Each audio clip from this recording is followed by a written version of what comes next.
and welcome to Tiger Eye News for the first week of December. In our program today, the very latest on a plan to create a new award show on the campus of SSU. With any luck, we'll see it in the springtime. Also, we'll take a look at a student who's sharing his musical gifts with the world. Let's start with our first story. When a white police officer shot an unarmed black teenager in Ferguson, Missouri this year, many of us began to wonder whether race relations in the U.S. are really improving. Ciara Watson takes a closer look at that question. On Monday, November 24th, it was a little after 9 p.m. Eastern Time when Prosecutor Bob McCulloch announced the grand jury's decision to the country that Officer Darren Wilson, whom shot and killed 18-year-old Michael Brown, would not be indicted. The outrage was felt around the nation as protests were held in several cities across the country. Some of these cities were Atlanta, Iowa City, Jersey City, New York City, Washington, D.C., and more. Students at colleges such as Howard University, Stanford, Middle Tennessee State, and many more protested the lack of an indictment. I thought it'd be interesting to hear what Savannah State students had to say about the Michael Brown verdict and racism in America. Honestly, I think the Michael Brown verdict is one that America expected. You can kind of tell where it was going since how he was speaking and how he was talking, where it was going to go. It's sad, but I sort of knew they weren't going to indict him, though. That's how I kind of felt. At first I thought they had enough evidence to be like, hey, he just murdered this kid, just straight out, with no backlash. But if Michael Brown was a white male instead of a black male, there would be justice served. I honestly believe that if the roles were reversed, the outcome would be completely different. Anybody would be taking oh man, that's messed up. But you gotta look at both sides, even though it was a messed up situation. If an officer feel like he's being, somebody's being aggressive with them or they're showing like deadly force, and they gotta do what they gotta do. They gotta do their job. Do you consider yourself racist?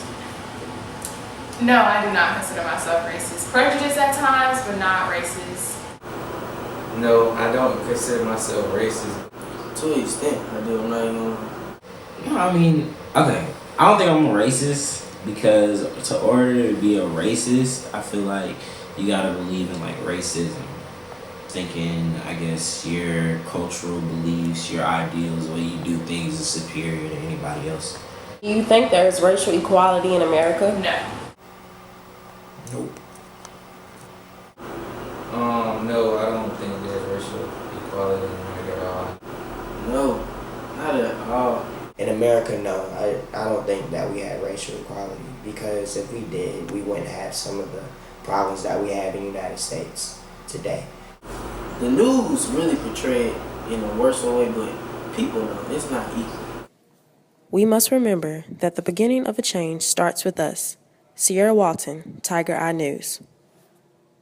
For quite a while, students have been talking about creating an award show that recognizes student achievements. Now it looks like that plan might be getting off the ground.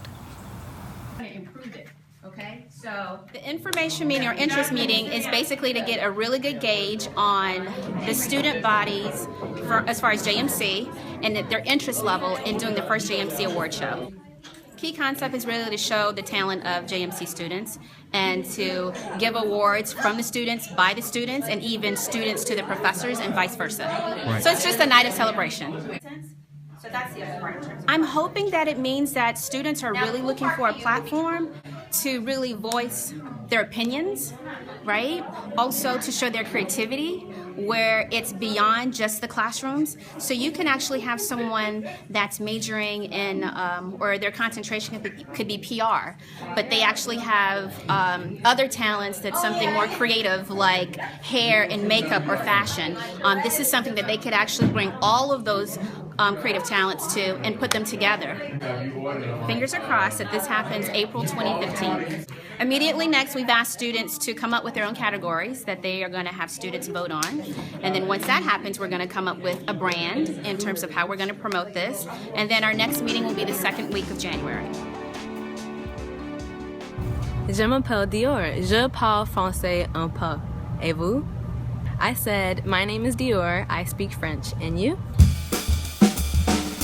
The Parlez-vous français? Oui, je vis à Paris. Ah yeah! J'adore Paris. Moi aussi. Hit me! We're speaking French because we're going to Paris. SSU is going to Paris for the first time. It's a study abroad program where you get to intern in Paris and you end up with a certification in luxury fashion management at the end of, I think it's a 4 to 6 week program. What made me say yes is the certificate. I want to acquire as many of those as I possibly can before or after I finish college. I just want certificates to get my hands in different fields. I want to have different skills and different assets when I leave college. I don't want to just be stuck in one track. I'm looking forward to being in Paris and going to the museums and getting to know a little bit of the history of the city while actually being there, because it's one thing reading about it, it's another actually being there. And also speaking French, making associates that I may have, keep contact with after college, and also the internship program. I'm really excited to see how business works in France, and I know they've always been a great city since, the beginning of our times. Really, they've been a major city in history. So not only for business, but for fashion, for just any foreign business. It's a wonderful city, a beautiful city, from what I've been told. Well, I studied French for 3 years in high school. My father, he raised me.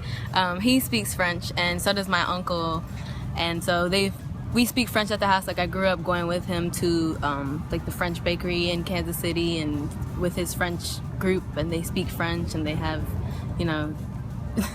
the pastries and coffee, and they speak French, and so they have a little culture they get together on the weekends on a Sunday, and so my dad took me and my siblings there, and I grew up with liking the culture, and we would watch like plays in French, and so my ear has been trained to listen to French. You can find out on tigersroar.com. There will be a story on it shortly. There's also the Professor Aurora from COBA and Professor Sloan from Kennedy Fine Arts, or the International Study Abroad office up in the Circle, and on Tiger Eye News. Awesome.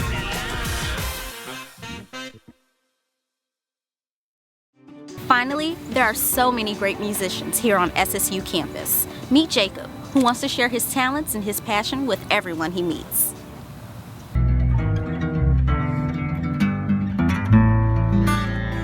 My name is Jacob Evans, and I play guitar and I sing. I use my guitar to sing wood. I said what you wanted to hear and what I wanted to say. I started playing guitar over the summer when I got grounded for something that I'm not going to talk about. But I had nothing to do, and they just left me in there with a guitar and some books, so I picked it up. And hold all the dishes intact, let them be.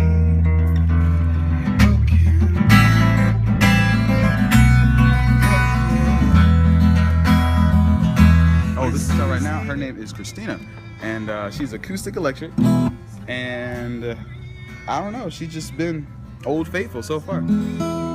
I can take my favorite song anywhere because it's acoustic, and another reason is it's my version of my expression, self-expression. I just write a song about whatever I'm going through, sing it loud, and I feel better. It's easy to be, easy and free, but it doesn't mean anything if you remain self-life. Well, I like to sneak in some ministry every now and then because it's always good to spread your faith, and this is an excellent way to do it since he gave me the gift. You've done me no favor to call and be nice, telling me I can take anything I like. That's it for Tiger Eye News. I'm Lorinda Chandler, and we'll see you next time.